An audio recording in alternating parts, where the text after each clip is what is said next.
Kalau nggak ada kita terusan dulu dan latihan dulu. Ini masih ada waktu 15 menit ya. Terus langkah-langkah diperlukan. Nah nih. Jadi langkah-langkahnya ya kita singkat aja.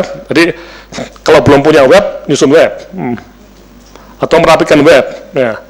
Dan ini kemudian forum-forum tertentu sebagai bagian dari content practice. Nah, nanti ini yang akan selama sebulan ini kita akan coba mencari cara ya, tapi sudah ada contohnya di website kebijakan kesehatan. Jadi selama ini kita masih dalam konsep diseminasi, belum sampai ke sini. Ya.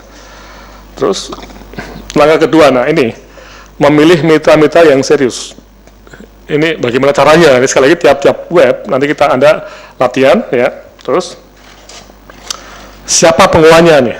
Nah ini kalau perlu personal ya, jadi pribadi-pribadi kita pakai marketing pribadi ya, tahu maksudnya tidak pakai leaflet, tapi kita telepon, Anda mau ikut ini enggak ini, jadi betul-betul pribadi. Nah, ya, terus dan sistem alatnya nih. Nah ini juga perlu ada kembali lagi untuk yang jadi ada dua alat ya, alat yang khusus massal tadi, alat massal sama alat khusus untuk ini, untuk apa? Community of practice tadi. Ya, ini dua model alat ya yang berbeda. Kalau yang ini lebih personal dan bahkan mungkin pakai WA tadi, pakai WhatsApp tadi. Nah, tapi kalau untuk yang masa tetap Mbak Etna yang untuk ribuan tadi ya, itu tetap jalan. Tapi untuk praktis itu beda. Nah, terus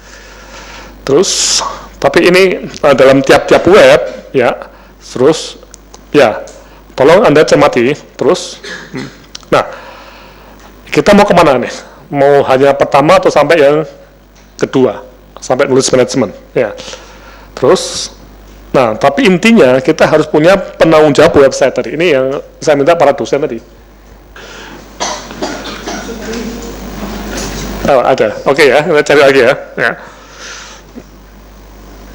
Ya. Nah, ini penanggung jawab website-nya ya. Kemudian terus, nah, kemudian manajer pelaksana tadi, yang tadi mengelola secara apa, misalnya sampai keuangan dan sebagainya ya. Terus moderator, nah ini juga penting nih. Jadi ini bisa mahasiswa S1 atau S2 yang nanti kita minta untuk apa? Nah, tim produksi ini yang di pusatnya ya, bikin video macam-macam ini yang menopang seluruh apa materi, ada kameramen, ahli tata suara, rekaman, upload, download dan sebagainya ya. Tim editor grafis ini juga bisa share. Jadi PKMK akan membackup semua website di sini sampai berapa tahun depan ya Bu Evi ya, mungkin ya 2 atau 3 tahun depan ya, mungkin berapa tahun depan nih bisa di backup nih.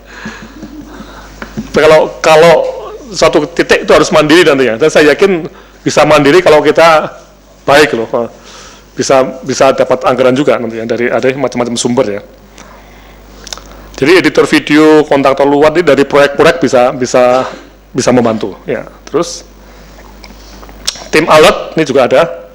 Tapi kalau untuk alat yang sifatnya knowledge tadi, practice tadi, itu tiap-tiap web punya sisi sendiri tuh. Yang mengembangkan WA masing-masing itu tiap web, bukan WA kalau nggak beda pusing nanti.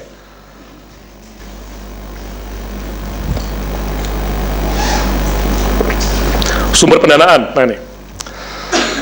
Nah, kita sedang menyusun grand design-nya dan sudah mulai kelihatan. Jadi ada semacam hibah, ada user berlangganan, ada juga nantinya.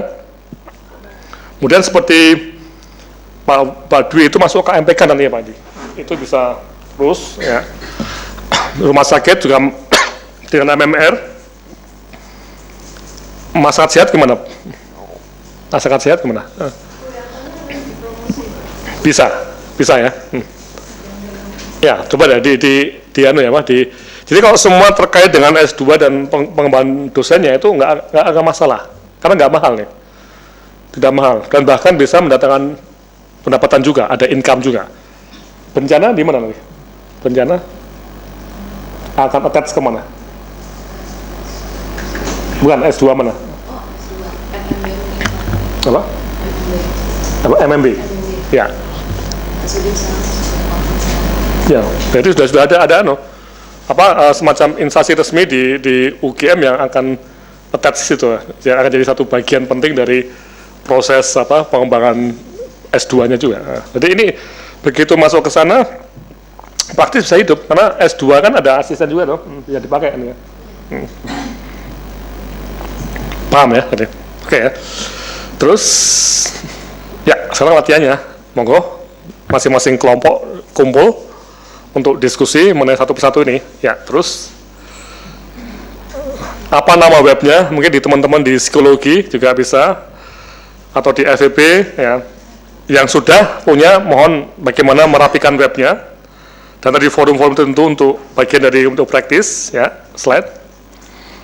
Dan ini yang penting, hari ini saya minta kumpul betul untuk siapa audiens Anda dan siapa mitra-mitra serius ya. Jadi Anda harus mulai mikir ya, audiensnya siapa yang mungkin ribuan ya, tapi juga ada yang mitra-mitra serius yang mau menerapkan knowledge of practice-nya. Knowledge manajemennya tadi. Terus, nah, lembaga mana harus mulai detailkan Anda ya. Siapa dia pengelolanya, itu harus mulai juga. Nggak bisa kita nggak kenal orangnya. Nah nih, apakah ada nama-nama Pak? Tadi Pak Nevi ya, diklatnya tadi Pak ada nggak nama-nama nih Pak, yang bisa dinilai? So, nanti kita bikin semacam workshop untuk mereka tentang apa itu knowledge management. Ini. Misalnya Sarjito, Palembang, kita mulai apa knowledge management untuk mereka yang di diklat, bisa jadi. Terus, bagaimana sistem alat Anda? Nah ini, jadi seperti ini Mbak Putih ini, bagaimana supaya 300 nama itu nggak hilang, nggak mudah lupa. Oh, dulu pernah kursus ya, mudah lupa lagi. Kemarin waktu saya bilang jangan dihilangkan loh tuh ya, itu harus dipantau terus. Dan itu juga bagian penting dari calon klien kita untuk sebagai konsultan. Oke, paham ya ini? Jadi bagaimana alat Anda itu juga harus Anda pikirkan. Oke, ini aja pertanyaannya.